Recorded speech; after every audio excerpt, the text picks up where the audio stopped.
Chapter 9. Keeping Secrets. Sitting in her office, overlooking the traffic on St. Charles Avenue, her mind drifts to the situation she's in. After being married for over 2 decades, it's forthcoming that the desire to remain married is dwindling more and more every day. Although she has a steady flow of clients, a great husband, and respect from her colleagues and clients, she's missing something. For the past few weeks, her sex life has rocketed to a new level. After each orgasm, she wonders what she ever saw in Albert, her husband, the judge. She always knew she liked it rough, and Paul Ford, aka P-Funk, is definitely delivering that package on a daily basis. In fact, just the other night she slipped and called Albert P-Funk. In the heat of the moment, he didn't catch on, but she can't continue to make this mistake. Things have gotten so good that she purchased Paul a condo in Slidell, hiding it as a rental property, making sure her husband doesn't visit. While she observes the cars passing beneath her window, she realizes that she's actually fallen in love with P-Funk. This shouldn't be happening. I'm a married woman, she thinks to herself. However, dick is a strange thing. It allows the breakage of relationships, the masquerade of love, the betrayal of friends, the deceit of cheating, and the conquering of enemies. Shit. Dick well laid becomes law, and the well-respected, highly touted attorney, Mrs. Dorothy Davis, is no exception. She's just as weak as any other woman when it comes to getting their brains fucked out. Truth is, P-Funk has her dick whipped. P-Funk is really enjoying the attention and respect that Mrs. Davis shows him. The condo is off the hook, and she has set him up with accounts at Rubenstein Brothers, Fifth Avenue, and Neiman Marcus. In fact, he can use her line of credit whenever gambling at Harrah's or Casino Magic. Between the blessings of Killer and the gifts from her, P-Funk is well set. He gets tired of driving his 760 BMW and wants to switch his style up. He has in mind something sportier. He goes to the car dealership and has the lovely Remy keeping him company. Entering the car dealership with Remy on his arm, he stops to admire the Porsche SUV that's on the showroom floor. Just like Remy, the Cayenne holds his attention. For some reason, the salespeople aren't paying him any attention. Undoubtedly, they're under the impression that he can't or won't buy anything, so they are reluctant to assist him. Finally, after several minutes of browsing, a young black salesman approaches him. "Hello, my name is Greg Green. Welcome to Peak Porsche." After a test drive and making a choice of colors, P-Funk leaves a $50,000 cash deposit while waiting for his Cayenne to arrive. He waves at Greg while leaving. All the other salespeople that had ignored him are now jealous that Greg made the sale. Greg knows he has skills, so this little jealousy doesn't bother him a bit. Shucks, he's just starting to warm up. P-Funk lets Remy drive the Beamer from the dealership as they head to Remy's house. Since the concert, they've been inseparable. If they weren't hanging out together, they were on the phone talking to each other. If not on the phone, they were texting one another messages.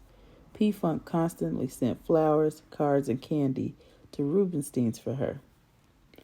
He had been a gentleman the night of the concert.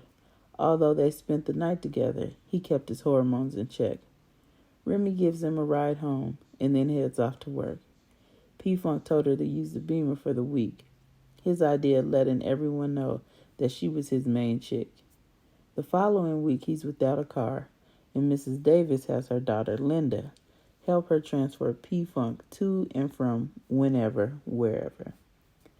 One afternoon while he pumps gas and Linda goes inside the store to pay and grab a few snacks, surprising him, someone says, "When can I get some of that dick again?" He looks around surprised to see Cedra standing by the gas pump. They hug and give each other a kiss on the cheek. After exchanging greetings, Michelle and Tyra walk over. "Hey, Paul, what's up?" It's a mini reunion at the gas station. The only two missing are Killa and Ashanti. Still unsure of how to approach P-Funk, Ashanti merely waves from the car, and P-Funk, being the true player he is, waves back. When Linda comes out of the store, she has a bag of chips and a pickle in her hand. She speaks to the girls and jumps into the driver's seat. Before P-Funk can get in the car, Cedra looks at him and says, "You didn't answer my question." "Oh, you know, getting this pipe ain't no problem for you. But you need to get rid of your girls first," he says, while cutting his eyes towards Ashanti. Cedra smiles and shakes her head, letting him know that she will take care of that situation. As P-Funk and Linda pull off in the 2007 Lexus coupe, Cedra thinks to herself, "Damn, I didn't get his number." Thoughts of him fucking her are immediately interrupted by the purple pearl paint gleaming from the Lexus. "You think he's fucking her?" Michelle asks. Cedra knows the business and tells her that Linda is Killer's girl. Remember the concert? All of them were together. Linda's car phone rings while on their way to Slidell to meet Mama at the shopping center. She smiles, letting P-Funk know that it's Killer on the other end. After making kissing sounds to her baby, she tells P-Funk that she and Killer are going to Stray's tonight. Stray's has the best cuisine in the city, and their service is what keeps kings and queens coming back for more. P-Funk finally asks, "What are you smiling so much about?" "Oh, nothing. Just thinking about how sneaky you and my mom are. Y'all got me lying to my man. By the way, why haven't you told Kevin about her?" she asked, still grinning from ear to ear, knowing that her mother has a young stud. P-Funk explains his thoughts to her about sharing information. The less you tell a friend, fewer problems and less envy will occur. I learned this from my man Iran, and even further while incarcerated. After dinner at Stray's, Killer and Linda decide they'll catch a movie at the Palace movie theater. The Palace is the spot. Being one of the newest theaters and the biggest in the city, everyone passed through there. They arrive early enough to have time to get their popcorn and drinks. While in line, Killer notices Ashanti walking with some dude. Killer is the first to speak. "What's up, baby girl?" he asks while kissing her on the cheek. Linda doesn't trip, as she recognizes Ashanti from the concert. "Ashanti, this is Linda, my fiance," he says, and Linda politely reaches out to shake Ashanti's hand. Ashanti introduces Troydell, a.k.a. 10th Ward Black, to both Linda and Killer. They all exchange greetings. Before heading to their movie, Ashanti asks, "Didn't I see you at the Shell station with Paul the other day?" "I don't think so," Linda says, smiling, as she pulls Killer towards the movie. Killer isn't sure what just happened, but makes a mental note on what Ashanti just said. After asking Linda what Ashanti was talking about, she really didn't answer and started acting a little funny. She tried to use reverse psychology on him by saying, "You know how project bitches are. They're never wrong, and they see shit don't nobody else see." The years of hanging with P-Funk and hustling in Atlanta have taught him how to recognize game. He knows from his street sense, which is 10 times more accurate than Spidey sense, that he'll have to do further investigation. It isn't that he doesn't trust P-Funk. He knows that women are some sneaky, shrewd, conniving, manipulative bitches when it comes down to obtaining something they want, no matter how trivial it could be. And sure as the sun is hot, he's not going for Linda fucking his boy. That's first-degree treason.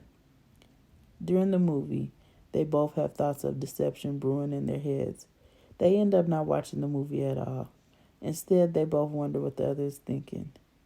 The night ends with a dry kiss, an indication that this situation isn't over yet. The following day, P-Funk wants to get out of the condo for a while. He and Mrs. Davis have lunch at Houston's, and he decides he'll just hang out on the Riverwalk until she gets off. He hasn't spent any time there since it was remodeled. While he was in prison, things have really changed. The Riverwalk now has a full-scale mall with the likes of Dillard's, Macy's, and even a Gucci store. He window shops and mingles with some girls at the bar before deciding to go home. Forgetting he doesn't have his car and unable to reach Dorothy, he decides to take a cab. Thus far enjoying the views of the day, P-Funk doesn't mind the ride to his crib, as he can continue to take in the trendy scenery. While in the cab, he hears loud music, so loud the bass is rocking the cab. As he peeks out the window, he sees this new edition of the Harley-Davidson truck with a multi-dimensional paint job that makes the black truck look cranberry red. The 24-inch chrome wheels are shining in the New Orleans sun. When he looks at the passenger's window, he sees Ashanti smiling down at him. She's waving at him, a gesture to let him know that she has it going on too. Being true to jeans, no starch was added as he nonchalantly waved and smiled back, realizing that everything shining ain't a diamond and everything hot ain't a fire.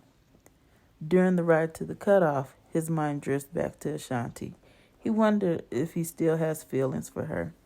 Evidently he does. If not, she wouldn't even be a thought in his head. His thoughts are interrupted by the words, "That'll be $15.63. He's now at the spot Killer got him. All the time that Ashanti was waving at P-Funk, she was smiling like a Cheshire cat.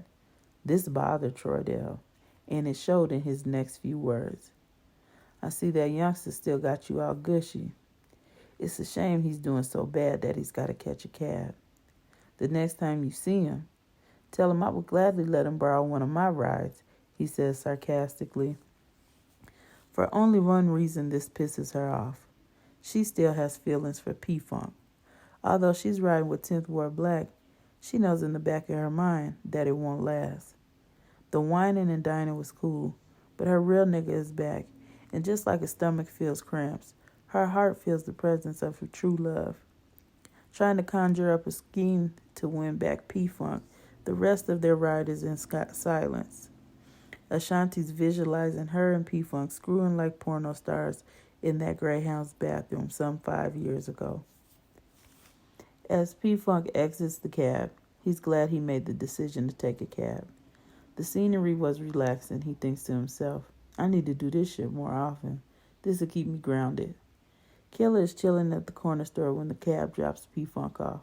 He hasn't told P-Funk that he has workers in this hood hustling. Killer is not just checking on his money. He's genuinely concerned that Linda may actually be sleeping with P-Funk. "Yo, any of y'all seen this chick over by my boy's crib?" he asked his workers. "Damn, she fine as hell," one of the youngsters said. "Look, just tell me if you seen her around here, okay?" demanded Killer. One of the boys lets Killer know that he has seen her come through in a purple Lexus, but she only dropped old boy off. She didn't get out the car like the rest of his honeys do, the youngin' tells Killer. Killer gives them all extra cash for their pockets, with instructions to keep an eye out for Linda and the Lexus. As the days pass, Killer keeps asking Linda what's the deal with her and P-Funk. After telling him nothing several times, she finally goes ballistic. "Boy, I told you ain't shit happening. What you think, I'm some fucking trick? All this time we spent together and you question me about your fucking friend. This is bullshit. Since you don't believe me, ask your boy are we fucking," she yells. Being the friends Killer and P-Funk are, Killer should have just got with P-Funk at the first indication that something was amiss. However, the only time real niggas don't do real things is when their Mac game is suspect and dying is their biggest threat. If you're scared to die, then you're scared to truly live. Nevertheless, your main man will never cross you about no chick unless he knows she's a trick, and in this case, the trick should be a treat. It ain't no fun if your homie can't have none. Gray Green calls P-Funk. "Wody, your ride is ready. I got it on the showroom floor and people are watching it like it can fly or some shit. What time you want to pick it up?" P-Funk tells him he will be there later that evening. After making sure all the options are in place and making sure that Greg has the shine to perfection, he calls Remy. "What's up, sweetheart?" he asks while sipping a Heineken on his balcony after finding out what time she gets off. He insists that she spend the entire weekend with him. "Paul, I'm glad you suggested this.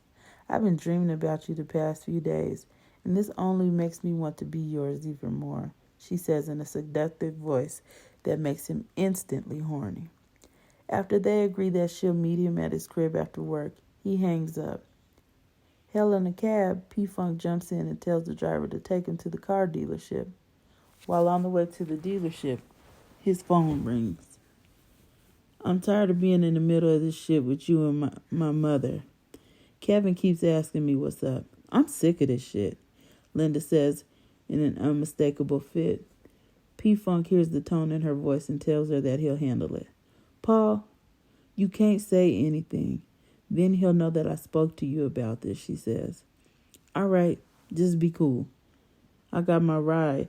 Now all this will blow over, P-Funk explains as they both hang up. While at lunch at Anita's, Killer bumps into Albert Judge Davis. They eat lunch together at the bar while drinking several shots of Crown. Although both of them are successful in their respective fields, they refuse to stop drinking Crown Royal. It's their way of keeping it real. They end up talking about the women in their lives, Linda and Dorothy. Killer expresses his concern that Linda, the judge's daughter, might be sneaking around on him. Yes, son, I wouldn't doubt it. Both her and her mother are pretty sneaky. I'm sure she loves you, but sometimes women need variety to be sure they have the best thing at home. It's just like shopping to them, the best of the best on sale. Albert continues while ordering another round of shots. But if it makes you feel any better, I think Dorothy is fucking around on me too. I can't prove it, and she still handles her business at home, but I feel it. They talk for a few more hours, and when they both leave, they leave their drinks. They feel no better about their women. New Orleans is one of the cities that has casinos on water. Once P-Funk and Remy have their vehicle parked by the valet, they set sail for a sight of drinking and gambling. P-Funk hits the blackjack table. He has always been good at blackjack. After several wins, he wants to increase his loot, so he heads to the poker table. A lot of people are gathered around the table as the gamblers are playing for $1,000 a hand. The ante is ridiculous. From the looks of things, the black dude with the bald head is winning. He has the most chips. This really doesn't impress P-Funk because the old adage always proves true. A fool and his gold will soon part. What catches P-Funk's attention is the lady sitting behind the dude. She's pointing towards the bar. Caught up in how gorgeous she looks in the Ferragamo silk dress, P-Funk makes his move towards the bar. He thinks to himself, the fuck am I doing? Remy is here with me. However, his body is not listening to his mind. Like a magnet, they are both pulled towards the bar. She doesn't know what she'll say to P-Funk once at the bar. All she knows is that the alcohol has finally given her enough courage to approach him. She doesn't know where to begin, but begin she must. She left tinfoil black at the table. All that matters is that she isn't going to blow another opportunity. She quickly thinks, what can I say? At the bar, P-Funk orders a shot of Crown and has the bartender fix a banana martini for Ashanti. She looks him in the eyes and tells him that Mr. D is sick with cancer at Charity Hospital. They hug each other, realizing that they both love Mr. D and that they actually miss each other. After they exchange numbers, P-Funk tells her to get back to her date. Before leaving the bar, he sends 10th Ward Black a bottle of Remy Martin. What else was a player supposed to do? Once the hoe choose you, toast to the game and real niggas drink to that. Remy is pumping quarter after quarter into the slot machine. She really doesn't care for gambling, but she's there to enjoy herself. P-Funk sneaks up behind her and kisses her on the back of her neck. She jumps while pulling down the handle. Look what you did. Now I just lost another quarter, she says with a seductive look on her face, a look that reveals the lust she has been saving for this weekend. Meanwhile, at the poker table, Troydale is cracking jokes again, not knowing this is turning Ashanti off.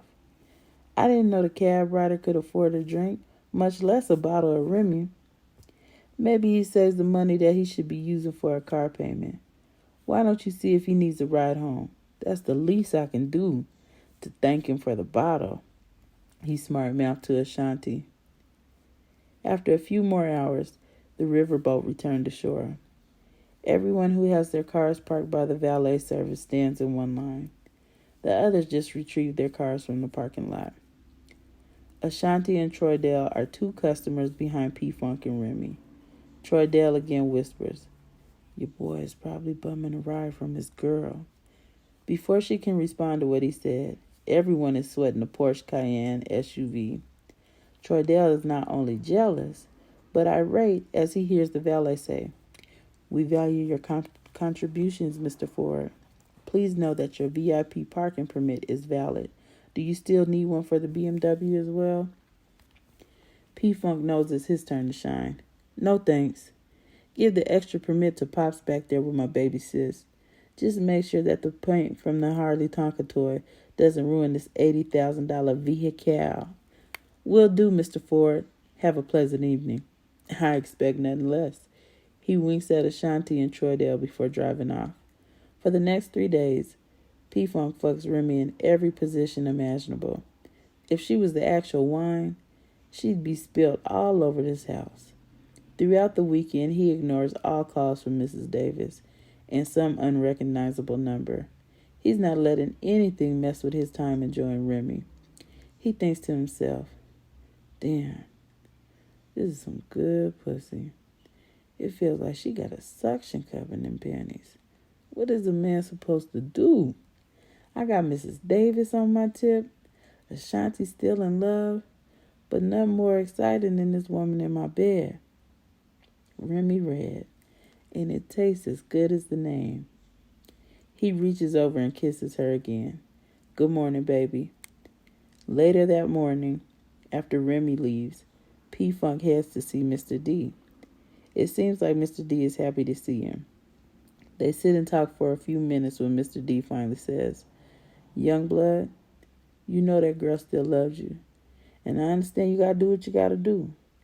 But if you find it in your heart to forgive her, I'm sure she'll never let you down again." P-Funk was about to respond to his comment just as Ashanti walks in smelling like a rose shop in Paris. She has it planned perfectly. She knows that P-Funk was ignoring her calls and getting his groove on.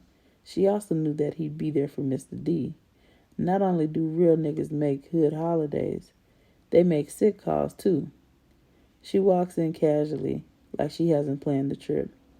Everyone hugs and they talk about old times, until P-Funk and Ashanti go down to the cafeteria. After seeing Mr. D, they both realize it won't be long before he dies.